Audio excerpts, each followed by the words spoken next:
Well, he's a pro. Thanks there, Champ. Thank you.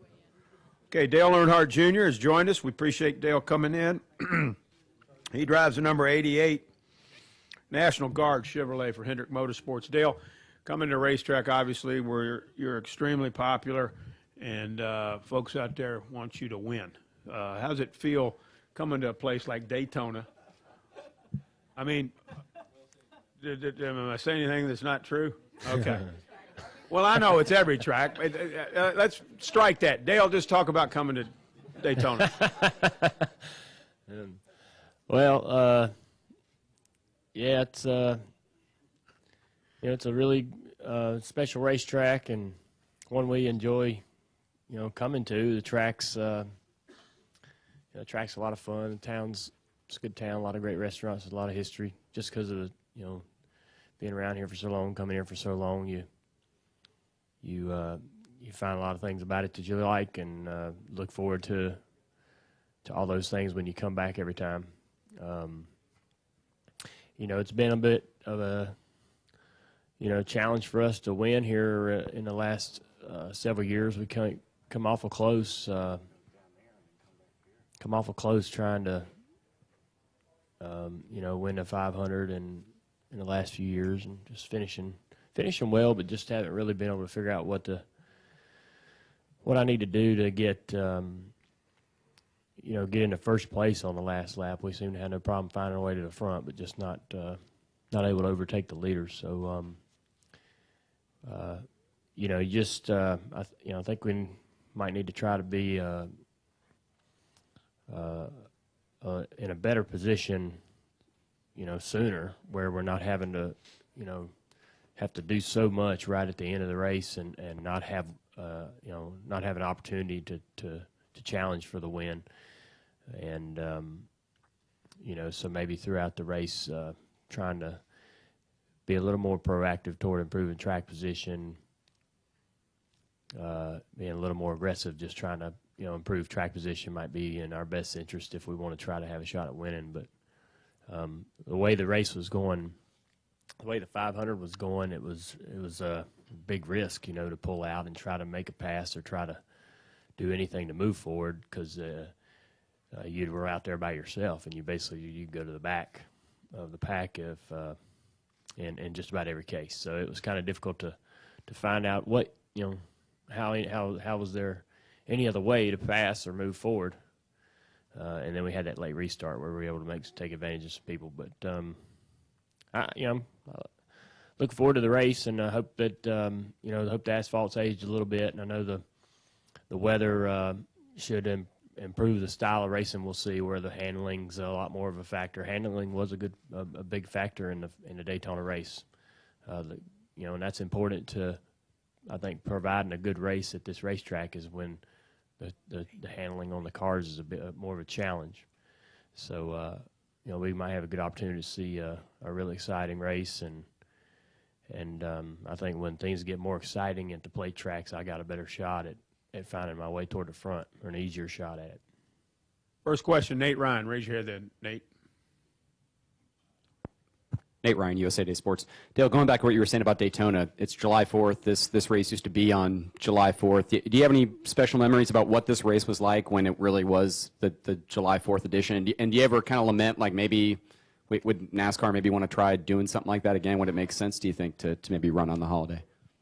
Yeah, I don't know about that, but it doesn't have to be particular, to falling exactly on the 4th for me. It's still I still kind of connect the two, whether it's on the same day or not. And I think one of the memories that sticks out to me was, I think it was 90. I don't know. I can't remember exactly when it was, 95 or something like that, 94 maybe. But I was watching from the pits, and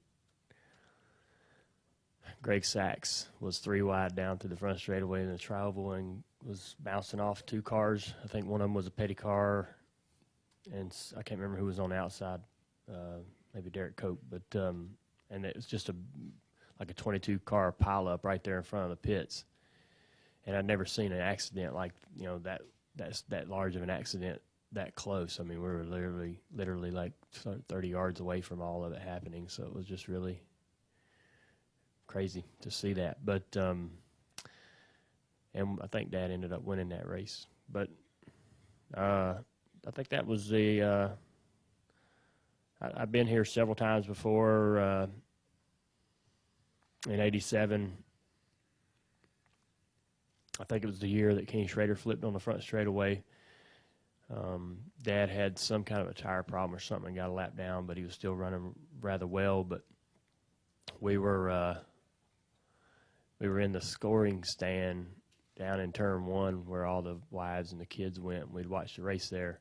And we were leaving like 10 laps before the end because Dad's real fast about getting out of the racetrack.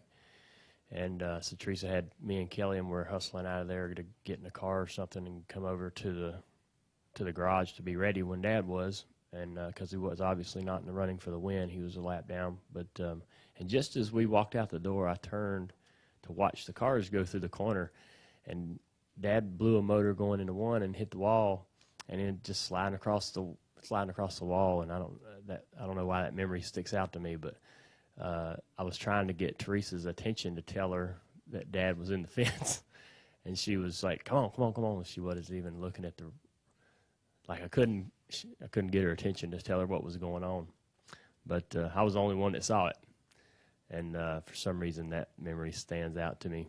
But I never came here for the 500, and I've talked about this in here 100 times it seems like, but I never came here for the 500 till I drove in it.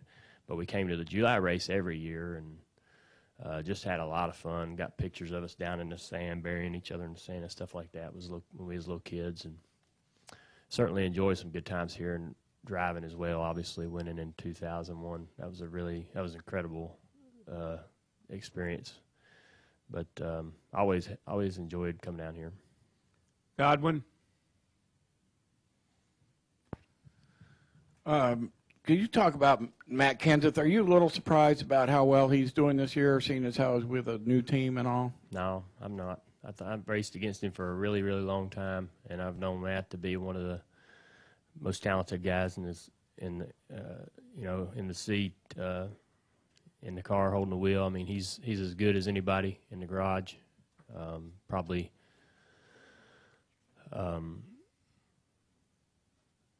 I don't know that he's surprising a lot of people that have been in that garage for the last several years, because I think we all kind of knew how good he was, and he's in some really good equipment, and he's with some really, really good people, in Joe and JD, and they're going to give him an amazing opportunity. When I heard about his deal last year, I was excited for him because we've been pretty good friends for a really long time, and I knew that this was going to be a great experience. He'd had some really good experiences with Jack and the Roush deal, and he was really worried about making he's worries a little bit too much, and he was really worried about making that type of decision, because he's having kids, and he's just really hoping he's making the right choice. And I just felt like that this was going to be exciting, and he was really going to have a lot of fun, and it looks like it's working out. Ben? Ben White with the Lexington NC Dispatch. First of all, I was going to tell you 1990 was the year 90. you were talking. I was going to say 90, but I thought that was too 90. far back. Yeah. Secondly, Austin Dillon is of course racing with RCR now. Looks to be moving to Sprint Cup next year. Could you just talk about him and his career and how he's progressing as a driver? Yeah, I think he's really surprised everybody. He's got great speed. He drives. He's got some. He's shown that he can be aggressive, and he'll work real hard at every position. Just watching him run laps and watching him in races, you see he's got he's just a tough competitor, and he works really hard. And he's, you know, I've known his dad for a really, really long time, and you know, I think it's exciting to see Richard have something new to kind of keep the fire going in him and keep RCR excited about their future, and that rests squarely on those two kids' shoulders. So you know, but they were raised really well. They got great manners, and you know, every time I've been around them, I've been impressed. And obviously, they do a lot of good things on the racetrack too. So I'm excited for both of them. But Austin, I think he's ready. You know, I think he's ready to go. Let's go to Ed, and then we'll go to Dustin. Probably not going to get to everybody, but Ed Hinton, ESPN.com. Danica was talking about just a while ago in here that maybe her biggest mistake on the white flag lap here in February was that she did not back up to you when you were trying to raise a little gap there. If y'all were to find yourself in a similar position to help each other on the last lap,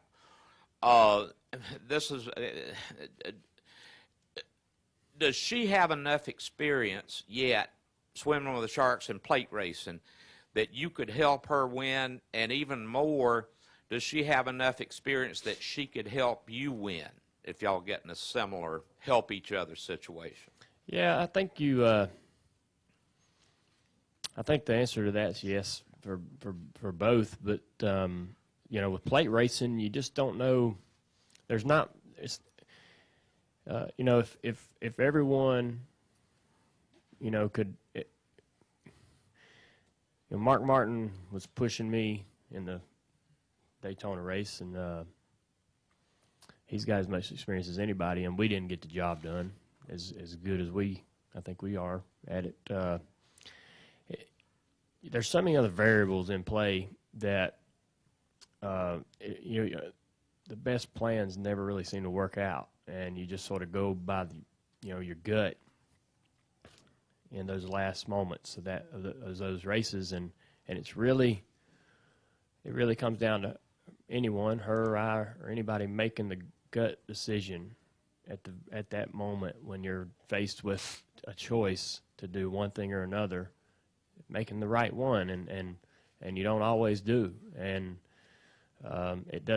you don't fall back on years of experience or you know, race after race of doing it.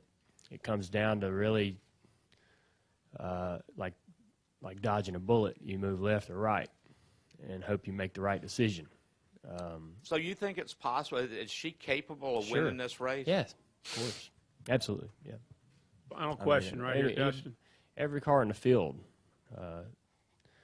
with the exception of a few, you know, one or two, I think every car in the field, what we saw at Talladega proved that about anybody with this style of package can get up there and make it happen.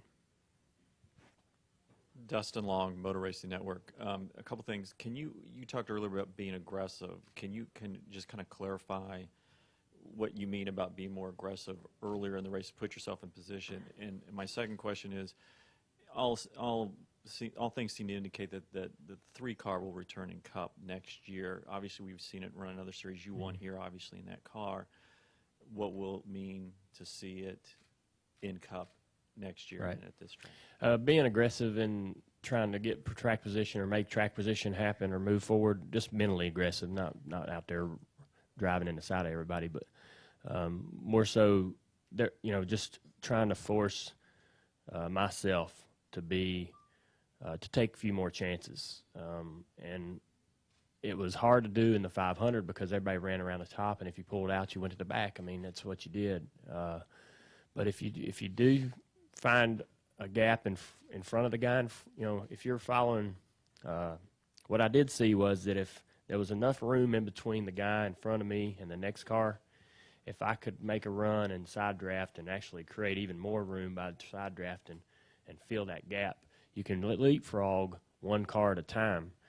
But that one guy, you don't, you know, you keep doing that. And I found I was able to pass a few guys doing that, and it takes about, you can pass maybe one car every 2 or 3 laps. So you just continue to leapfrog one at a time. But that one guy you aren't successful with, you go all the way to the back. So I mean, it's a gamble, but maybe you know, if you want to win the race, I got to be further.